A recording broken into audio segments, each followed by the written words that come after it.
James, can you tell us what innovation management actually is? So innovation management for me is really around the culture of the organisation. It's around the processes we put in place in that organisation, and it's around the technology we can use to capture people's ideas. So it's about engendering a safe environment for people to feel free to come forward with how they want to improve the organisation, develop new products, and about capturing those ideas through some sort of technology portal or other mechanism. Generally speaking, innovation is driven by creative people, isn't it, who perhaps rail against being managed. So how can you do that?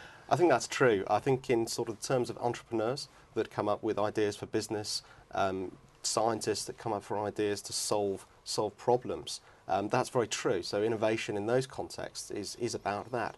But from the perspective of organisations that have a great deal of, or a great number of people that are up front with customers, that are out there talking to people day in, day out, they have ideas to solve company problems, to develop new products, to understand the marketplace better.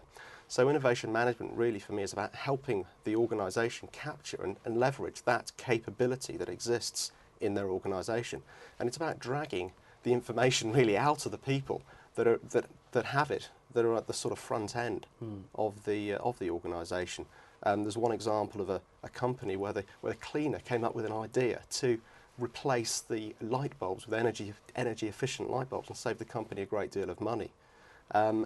Those sort of things, just to capture that data from them, that information from them.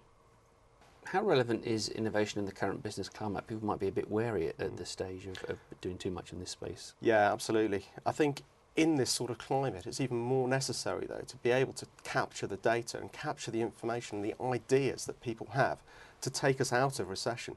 A lot of people have talked around America starting to come out of recession, and they're popularly known as one of the most innovative nations on the planet. So being able to innovate our way out of recession, I think, is a key skill for any organisation and any country, really. If this is a process, innovation that can actually be managed, what ways can it be improved? So really for me, it's around creating that cultural environment that people feel free to come forward with their ideas. It's about having a low hurdle for people to get over their initial idea. And for the cleaner, for the software engineer, for the experts that aren't necessarily used to working in a business environment, but do have ideas and are working at the coalface and can capture those information. It's about taking the information they have and the ideas that they have and letting them express that in a format that's simple for them. So not asking them to go out and create a 100-page business case, which to maybe the average software engineer or the cleaner is an anathema. It's not something they would normally do as part of their jobs. But that doesn't necessarily say they won't have the ideas. So the idea of innovation management and the processes behind it is to say, well, it's not only the people at the top of the organisation that have all the ideas. It's about helping people capture that. And then it's about using the technology to filter the information and start to build up a case to say this is a good idea, this is going to be something that really adds value to the organisation.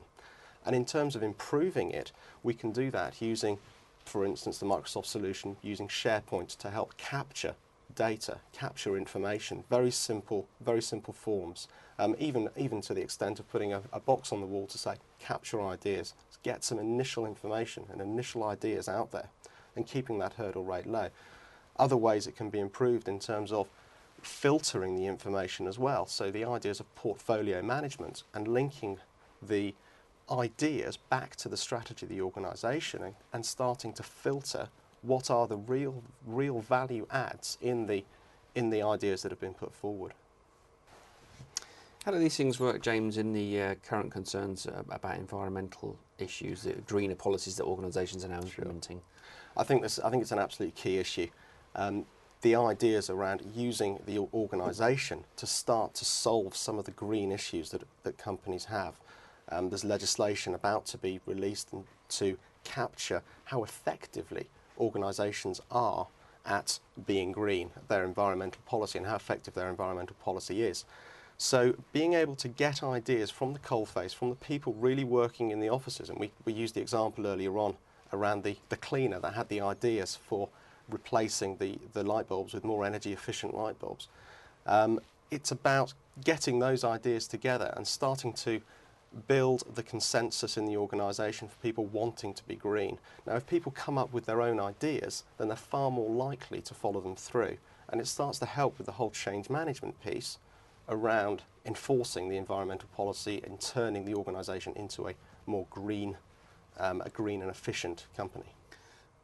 I can see a situation where there might be just too many ideas to deal with. People are getting too innovative. How would you deal with that? Yeah, so sometimes the schemes are too effective. There's too many ideas out there. There's too many possibilities, as you rightly say, the Google problem. I think the process then is around linking those ideas to the strategy of the organisation. It's using some of the filtering techniques and prioritisation techniques to start to say, what are the real fundamental things that are going to make a significant difference and significant contribution, measurable contribution to the success of the organisation. There are techniques and there are tools available. For instance, the Microsoft Office portfolio management system allows us to prioritise ideas and drive them through into a deliverable piece of work. If you can employ those techniques and the portfolio management techniques that sit with it, then you can filter the ideas and find out the real nuggets of the ideas that are going to make a difference. How do those ideas actually get filtered in a practical way, James? Because you know, things could be badly phrased. Is there a natural language recognition going on? How does that work? It's not really natural language. What it's about is taking an idea through a process, through a series of steps, and capturing the elements of the idea, the strategic value of the idea, the risks around it, what it really means for in terms of utilisation of resource, in terms of return on investment, what the investment might be in developing that idea further. So there's a process piece that sits with it. Then in terms of the technology, we can use some optimization algorithms, so going back to things like Solver in Excel, for instance, and being able to optimize that idea so that it contributes and measurably contributes to our strategic aims and strategic objectives of the organisation. And that's fundamentally how it works. James, thank you very much. Thank you.